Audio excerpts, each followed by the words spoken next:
Hello, today I am going to be talking about the Munay Ki. If you have worked with me or seen my website, then you may have seen the information on there about the Munay Ki Rites. And as part of keeping the energy of the Munay Ki alive and in its tradition, a lot of that information will be taken from the original websites out there from the people who brought the Munay Ki to the rest of the world. So there is a pattern or a fluidity to the information that is always out there. So today my intention is to try and put it into my own words so that you have my experience of them, because I know sometimes when you're thinking of trying something new, that's important. So the Munay Ki Rites are energy transmissions. So they are passed from person to person in a mentor-student relationship. You are called to the Munay Ki, and so that's one of the founders, the original people that used to use these rites, that created them with great spirit. That was one of the that's how it was known, that people would come to the Munay Ki when the time was right for them. So this is part of the reason why they're not pushed and that you don't see it everywhere. So I am trying to be very careful here to say, and I want to say that this is in no way me trying to push for people to come to me for the Munay Ki. It is purely just so that you can get an understanding of what they are. So people would be drawn to them, and then you begin your journey, and it's a journey of initiations. So each rite is an initiation, and along that journey the rites are planted as seeds into your energy field. So seeds of potential, which you can then feed and germinate and grow and into the energy that is right for you, to allow them to flourish, to allow you to flourish. And so the other part of what that delivery of that energy does is it's almost an undoing of the old programs that we have lived with in this world, and in a sense it's like downloading new information. So our DNA is re-informed. Now, a lot of the Munay Ki journey will cross over, dovetail, be very similar to other paths of spirituality, other paths of enlightenment. And what the Munay Ki do is add an undercurrent of power to everything else that you're already doing. So it's very easy to, when you're on this path, to think that the only way to reach enlightenment, to ascension, is to reach upwards, to aim upwards, aim high. And so what the Munay Ki have given me, and I think this is part of the journey, is an understanding that it's not about ascending as in a place upwards, it's ascending in a state of unity. So you're given this relationship with the earth through the Munay Ki, and so that brings your energy, the energies that you're working with, into balance. And so by a relationship with the earth, what I mean is you are taught traditional practices of shaman, and a lot of people who don't understand shamanism, I think they find it like a very different practice to what they would deem as spirituality. And I am just saying this as an opinion. This isn't what I believe is right. It's just my observations of conversations with some people. So this isn't a statement that I'm making to say that I'm right here. But I think that shamanism is sometimes misunderstood, and partly the reason I make that assumption is because I did it once before. Before I knew about shamanism, I kind of didn't really I didn't give it, I just thought it was a bit dark, but it's not. And it's a path to discovering yourself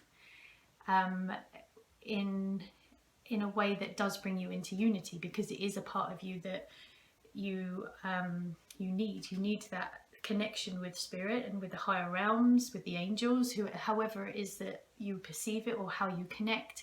You also need that connection with the earth. I mean, it's a living, breathing parent of ours that we live on, and so we need that connection, and we need to understand that it's all connected. And so for me, that's what Munay Ki is really, really enhanced in my practice. So yeah, I guess if I now move on to the rites, the actual rites themselves. So there are 9 rites which you receive from person to person transmission. So now would probably be a good time to explain that traditionally they were passed from spirit to person. And then around, I think it was 2006, and this was because that was leading up to the cosmic moment in 2012, which obviously through all of the ancient prophecies, that date was, everybody was aware that that was when something was going to happen. The Hopi prophecies, the Rainbow prophecies, the Mayan prophecies, they all talk about 2012. So the Munay Ki in around 2006 began to be passed from person to person. And for me, what this indicates is that there was a shift in energy. If spirit were now able to say, you hold enough high frequency energy to pass this from one person to another, you know, that's how I take this part of the story. So then that's when it started. Now also, before I move on, I'll talk about passing on in terms of when you are working and passing them on. It can be done in person and it can be done online.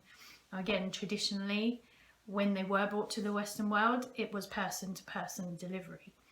But again, there has been another shift in frequency, and you know, healers work at distance all the time.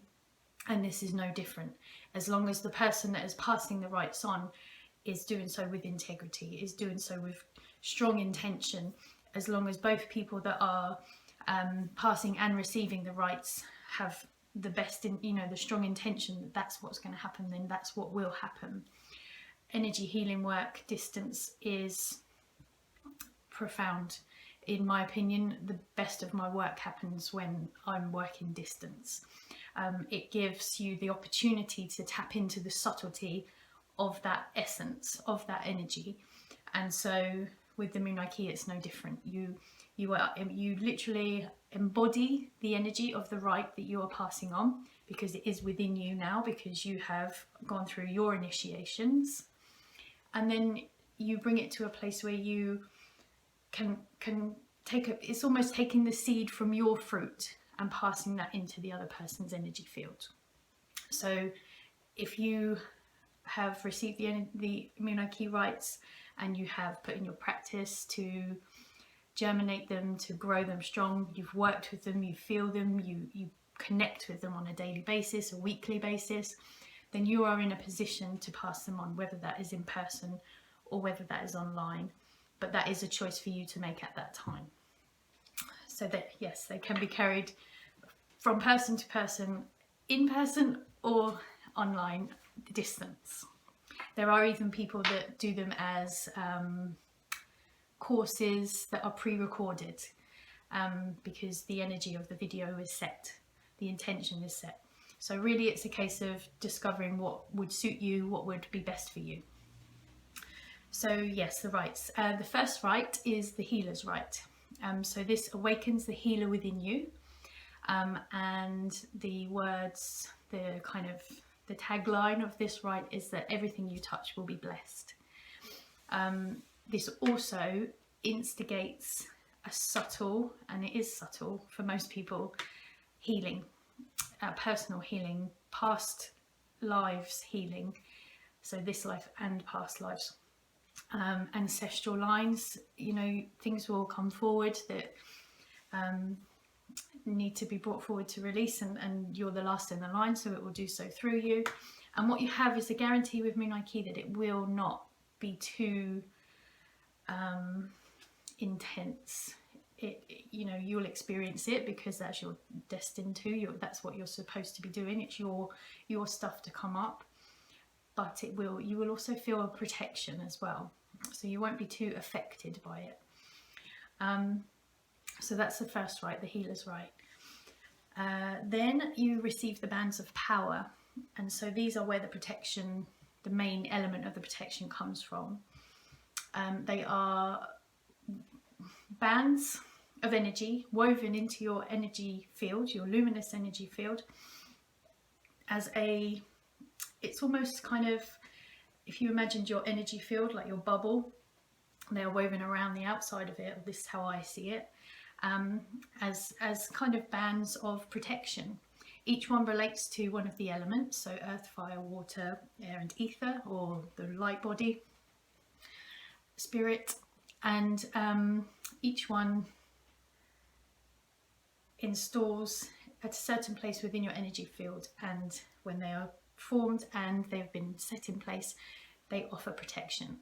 And what you can do, you can tune into them and you can force them outwards, you can ask them to move outwards and to make your energy field, to make your protection field larger, or you can pull them in when you need to. This is great when you need to go shopping and you're not feeling it, you're not feeling the day. So that's the bands of power. Next is the harmony rite. And this one installs the archetypal energies within the 7 physical chakras. So with the Munay Ki, with shamanic traditions, there is a lot of work with power animals, with the archetypes of certain animals which hold certain powers, which the shamans would call on. They call them in to protect a space, they call them in to work with the energies that they know that they can give them at that time. They will, because of the connection to all things, if they see an animal that appears more than, a few times more than would be normal, then that would be a sign that animal is coming to send a message. And the same thing happens to us now, doesn't it? So that you are receiving the energies of these archetypes into the chakras, and so again that installs a power within you that you can call on when you need it. And so you learn about these archetypes, you learn about the energies that they imbue, and you can use them. They strengthen your abilities. So then next is the seer's rite. So this is extracerebral pathways in the brain, and it's almost kind of, you could see it as amplifying the power of your third eye, or switching on your third eye, that kind of thing, and connecting with, so third eye, your seer, so your ability to see what's not around, what's not normally visible, and also what the spirit world, the spirit realms, higher realms, to connect with them. And so just my little snippet of information to add to this, the ability to see is one of our senses, but when it comes to this kind of spiritual work, I prefer to allow myself to perceive, because that for me means that I'm using all of my senses. So if I begin by feeling, then that will lead to me seeing. So with this rite, you're waking this ability up, but you're also, it gives you the opportunity to connect all of those senses that you have been working on through your journey, and using them to assist one that may not be as strong as the other. And then so that then assists the ability to use your third eye, your seer abilities. This also gives you it's kind of like a heart-brain connection, and using the heart, the altar major and the third eye within the delivery of the rite, it gives you a higher perspective. It gives you the ability to always tune into a higher perspective. And for me, that means that we become more responsive rather than reactive to situations. So then the next 3 rites are delivered through visualization or meditation, and they connect you with the day keepers, the wisdom keepers, and the earth keepers.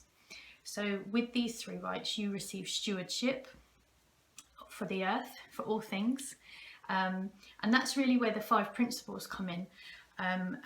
So the 5 principles are kind of a ethics, a way of living that sisters the Munay Ki, and this isn't something that you will find difficult, because what you will find is you're doing it already. The 5 principles, so they are non-violence, so bring no harm to yourself or to others, truthfulness, be true to your word and let your word be true, integrity, do not steal even a glance, walk your talk. I am reading this, by the way, this bit. Moderation, use wisely the life force within you, and generosity, give more than you take, for nothing in the world belongs to you. Okay, so that's what I mean about they're not scary principles. They're things that you are doing probably unconsciously or consciously, and you will adapt it. These things will just start happening in your life as you begin this journey, even as you begin your spiritual journey, your ascension journey, however you word it. So yes, so that with the 3 rites that are received through visualization, the day keepers, the wisdom keepers, and the earth keepers, for me the energy of these is very powerful. They also assist you with beginning or strengthening, deepening your healing of your divine feminine and masculine. So you connect with the kind of like the cosmic feminine and cosmic masculine energies, and they allow you to bring those into balance within yourself. The Daykeeper rite is about the earth altars, so sacred sites, connecting with those, learning how they can be used. The Daykeepers were mostly women, and they were kind of midwives, curanderas, medicine women, herbalists, healers. So it's a real feminine energy, a real intuitive healing energy. And then the Wisdom Keeper, that's kind of like the counterpart of the other 2. This is the masculine one, and with this one you are connected with the mountains and the Wisdom Keepers, who pass on that ability to you. So you become a keeper of the ancient texts, of the ancient writings, of the wisdom that is locked inside of us, and you begin this path and this journey of beginning to unlock it. And so you do become a wise one, because you gain from your experiences and you start seeing the difference between knowledge and wisdom. And then with the Earth Keeper's rite, this is where you really accept your stewardship for the earth. So you become responsible, in a sense, for your footprint on the earth, for everyone else's, for that understanding that we're all connected. You don't take from the earth without giving something back, or at least without that acknowledgement. So it really deepens who you are as a person, as well as it's an exchange in a way, because you take this right and you grow it within you, and then you begin giving back, and then it just strengthens that relationship all the way along. So those 3 rites, and then there is the Star Keeper's rite. So the Star Keeper's rite will connect you with the star systems. So the understanding for me on this is that we are fragmental beings. We signed up for an experiment of separation, to experience life in a way that as consciousness it couldn't be experienced. And so through this separation and polarity, we started to understand opposites of things. And we've reached a point now where we are beginning, the whole purpose is to bring ourselves back into unity, into a whole being. Now, so with that separation, if you imagine your soul as one part of a larger soul, an oversoul, the monad, however you understand these words, with this rite you are connecting to those parts of your souls or other souls that are all over the universe. So that's part of this refragmenting yourself, bringing them all back together and becoming this whole being. And so that gives you a power in itself, because those elements of your soul parts will start weaving their experiences in with yours, and that helps to strengthen and bring in that wisdom that you begin to receive. So that's the Star Keeper's Rite, and that one is also said to anchor you into the future, so into your future self, because that is what you're becoming when you are unified. So this is another version of the ascension journey. Again, they are all very similar. It's just how they're worded and how much you spend, how much time you spend researching and seeing the crossing over and the unity of all of these different versions of the same story. So yes, so that's the Star Keeper's Rite. So you anchor yourself into the future. So this is where you become who we are becoming. Then the final rite is the Creator's Rite. So this one was usually only delivered from spirit to person. So the initiate would go up to the mountains or wherever to receive the Creator's Rite from spirit. But around the time of 2012, lots of the elders of many tribes in South America received the same information, that it was now time for the Creator's Rite to be passed from person to person. And so that started to happen. And that's again what I meant earlier in the video when I said about the frequency rising. But again, that's just my take on this story, on the journey of the Munay Ki. So yeah, the Creator's Rite. So there you also gain stewardship for all creation, all through the universe, the cosmos, and you begin to understand your creator abilities. Also with this rite, because it's the very last rite, there is it brings your mentor-student relationship to an end, and you are then seen as equals. So there's that added element of, it's an end, but it's also a beginning. And so there's a real power in the Creator Rite. So that's all of the rites. So the shamanic practices that come along with the rites, if this is ever something that you've been intrigued about or interested in finding more about, you will do so through the Munay Ki. You learn about sacred space, opening and closing sacred space, connecting with the archetypes, calling in the 4 directions. You learn about the importance and the practice of cleansing your own energy field, cleansing the space that you're working in, and doing that for somebody else as well. And then lots of different ways that you can do the cleansing process, so herbs, music, drum, and other ways. You will also learn about fire, so of fire ceremonies. Yes, so that's part of how you practice germinating the seeds of potential planted within your energy field, is through the practice of a fire ceremony. So this just involves, it's simple, a candle will do. You can use a bonfire if you can do, maybe you do one every so many months where it's a bit more of a ceremony, but a simple candle will do.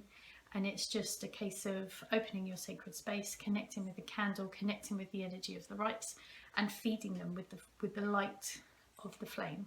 So basically the flame is representing light, spirit, energy, and so you are just feeding that into your energy field to feed the rites and that assist them to grow, assist yourself to grow.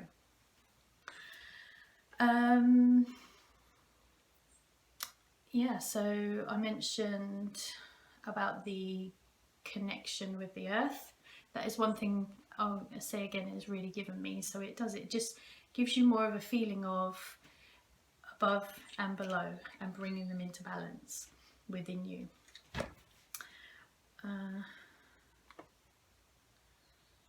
So when it comes to, so you receive all of your rites, and then you one of the things that is kind of asked of you, in a sense, is to begin passing the rights on to others.